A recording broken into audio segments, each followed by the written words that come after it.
Ya, memang sudah sepantasnya mantan napi yang dipenjarakan karena menghina agama lamanya itu harus mati. Itu sudah menjadi konsekuensi orang yang setelah mualaf masuk agama barunya, kemudian menyandang status sebagai ustadz, tapi ceramahnya bukan berbicara tentang apa yang ada di dalam Quran atau hadis, malah dia sibuk mencaci maki, menghina agama lamanya. Ya, semoga saja Abdul Somad juga segera menyusul.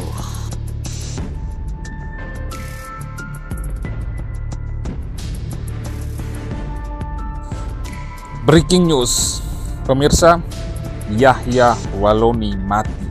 Ya, Yahya Waloni akhirnya mati.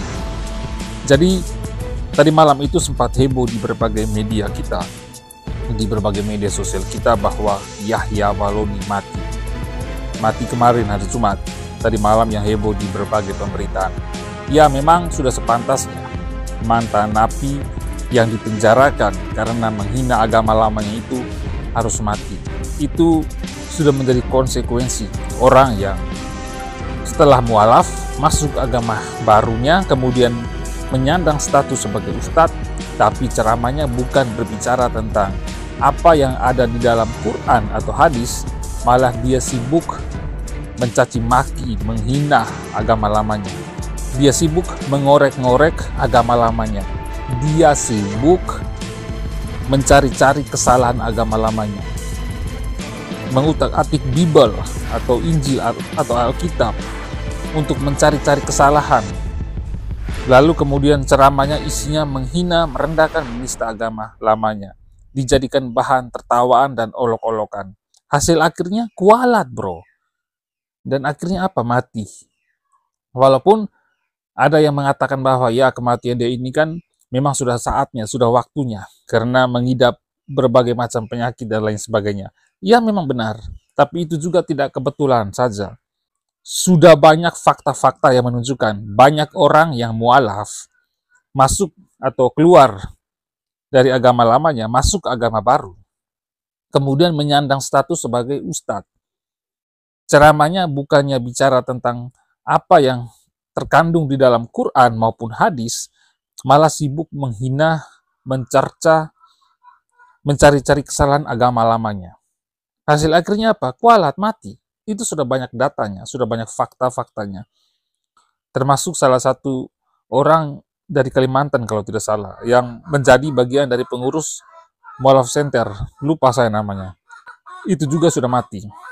Nah, satu lagi saya lupa juga namanya, wajahnya mirip Chinese, yang pernah viral karena kentutin Alkitab atau Injil itu. Nah, tidak lama kan, selang beberapa bulan, mati dia. Artinya bahwa ini akibat kualat dengan agama lamanya.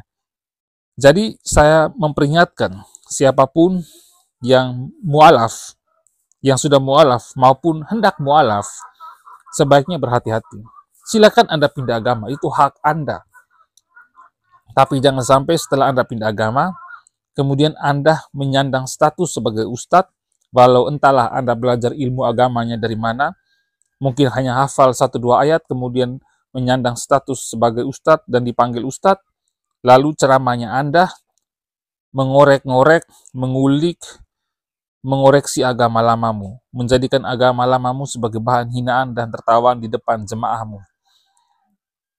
Mencari-cari kesalahan agama lamamu dan menistakan agama lamamu. Hati-hati, itu kualat. Ini contohnya, bukti nyata dari Yahya Waloni yang sudah mati kemarin. Akibat selama ini, manusia yang satu ini suka menghina agama lamanya.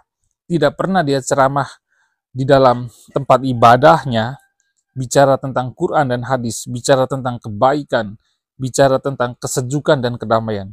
Yang dia bicara selalu saja provokasi, narasi-narasi penuh hujatan, kebencian, dan penistaan terhadap agama lamanya.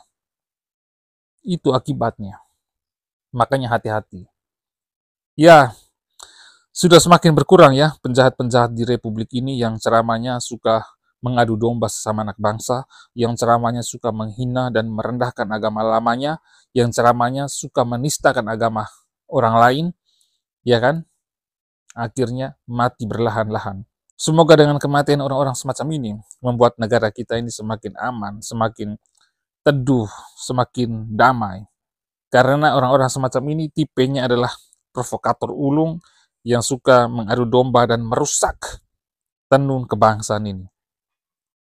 Semoga apa yang dialami oleh Yahya Waloni ini segera diikuti oleh penceramah-penceramah agama lainnya yang ceramahnya suka menghina agama orang, suka merendahkan dan menistakan agama orang. Ya, salah satu contohnya seperti Abdul Somad yang pernah menghina agama Kristen, yang mengatakan di salib ada jin kafir. Orang ini juga kita harapkan semoga segera menyusul. Dan Yahya Waloni, kita mendoakan dia. Semoga saja dia sudah bertemu dengan 100 bidadari di atas sana. Dan mereka silakan melakukan pesta yang itu tuh. Yang kita juga bingung. Pesta apa itu? Kalian pasti tahu kan? Satu kali lagi, semoga dengan kematian orang-orang semacam Yahya Waloni dan para perusak bangsa ini akan membawa kedamaian dan kesejukan buat bangsa ini. Kematian Yahya Waloni merupakan suatu pelajaran buat siapapun supaya jangan sekali-sekali Anda merendahkan dan menghina agama orang lain. Apalagi Anda baru mualaf, pindah ke agama barumu, kemudian menyandang status sebagai ustadz, tapi isi ceramahnya jauh melenceng dari ajaran agamamu yang sebenarnya. Yang ada kalian sibuk mengulik, mencari tahu, mencari-cari kesalahan untuk tujuan memfitnah, memframing jahat, menghina, menista agama lain atau agama lamamu. Kalau tidak kualat sama seperti Yahya Waloni ini. Terserah kalian mau bilang apa, mau bilang kematian Yahya Waloni ini tidak ada sangkut paut dengan perbuatan dia selama masa hidupnya, terserah. Tapi fakta-fakta atau rentetan-rentetan fakta itu sudah terbuka luas di mana-mana. Banyak mualaf-mualaf yang kemudian menyandang status sebagai ustadz, isi ceramahnya menghina agama lamanya, hasil akhirnya apa? Tidak berselang lama, tidak bertahan lama hidupnya. Langsung mati. Jadi, hati-hati. Ya, semoga saja Abdul Somad juga segera menyusul. Karena orang ini juga sangat merusak tenun kebangsaan, sukanya menghina dan menistakan agama orang. Sekian dan terima kasih.